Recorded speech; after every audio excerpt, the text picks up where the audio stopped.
नमस्कार दोस्तों। आज मैं आपको एक कहानी सुनाऊंगा। ये कहानी है एक किसान की जो भगवान के पास गया और उनको गालियां देने लगा।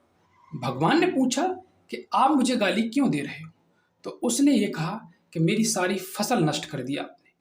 आप ये क्या करते हो? आपने बहुत ज़्यादा बारिश कर दी और आप कभी-कभी तो बहुत ज़्यादा सर्दी डाल देते हो, कभी-कभी बहुत गर्मी डाल देते हो। इससे मेरी फसल नष्ट हो जाती है। आप ये ऐसा क्यों करते हो? भगवान ने कहा, मैं उसकी ज़रूरत के हिसाब से करता हूँ। उसको जब ज़्यादा सर्दी की ज़रूरत होती है, तो सर्दी देता हूँ। गर्मी की ज़रूरत होती है, तो गर्मी और बरसात की ज़रूरत होती है, तो बरसात। कि आप ऐसा मत कीजिए। भगवान ने कहा, कैसा करूँ? कि आप मौसम को सम कर दीजिए। ना ज़्यादा हो, ना ज़्यादा कम हो, बीच का। कि फिर क्या करूँ? तो भगवान ने कहा, अच्छा चल कुछ दिन के लिए मैं अपनी शक्तियाँ तुझे देता हूँ। तू जैसे कहेगा, वैसे ही मौसम रहेगा। तो किसान राज़ी हो गया। तो वो भगवान की शक्तियाँ लेकर नीचे आया और उसने फसल बोई। और जब सर्दी पड़ी, गर्मी पड़ी और बरसात हुई, तो उसने ज़्यादा नहीं पड़ने दी, उसको सम रखा, मीडियम रखा। और जब फसल पकी, तो फसल का जो उत्पादन हुआ, वो पहले से बहुत कम हुआ, यानी आधा हुआ। तो वह फिर भगवान के पास गया और बोला, भगवान मैंने मौसम को बिल्कुल सम रखा, यानी ना ज़्यादा कम होने दिया, फिर भी मेरे फसल का उत्पादन कम हो गया। भगवान बोले, ऐसा तो होना ही था। किसान बोला, क्यों? क्योंकि तेरे पौधे को जिस संघर्ष की जरूरत थी, जिस मेहनत की जरूरत थी, वो तूने नहीं करने दिया। इससे वो अंदर से कमजोर हो गया। अंदर से कमजोर हो गया, तो उसमें जो दाना पड़ना था, वो उतना नहीं पड़ा जितना पड़ना चाहिए। इसलिए उसका उत्पादन कम हो गया।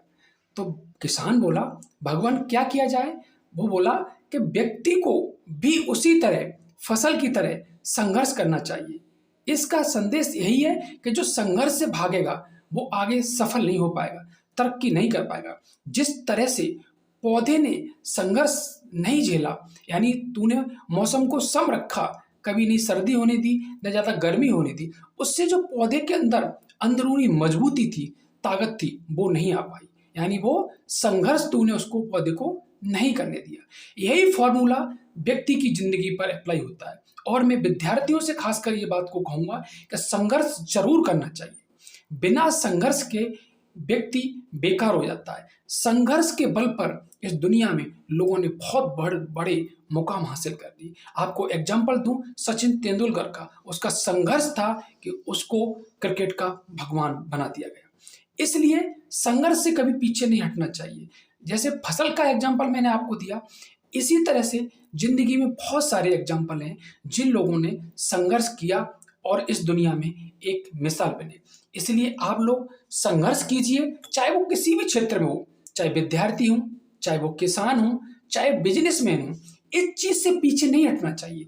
जो व्यक्ति संघर्ष नहीं करता, वो आंतरिक रूप से और बाह्य रूप से कमजोर पड़ जाता है। बाह्य रूप से भी कमजोर पड़ जाता है, अंदर अंदर से भी कमजोर पड़ जाता है, क्योंकि उसके जो विचार होते हैं अंदर से, वो उसको बहुत ही वीक कर देते हैं, कमजोर कर देते हैं और वो बीमार पड़ जाता है। इसलिए आत्मिक लेवल पर और बाह्य लेवल पर दोनों तरह से व्यक्ति को मजबूत रहना चाहिए, संघर्ष करना चाहिए। संघर्ष करने से क्या होता है कि व्यक्ति का आध्यात्मिक और सर्वांगीण विकास होता है। ये सब करने के लिए व्यक्ति को कठोर परिश्रम करना चाहिए, शारीरिक भी और मानसिक भी।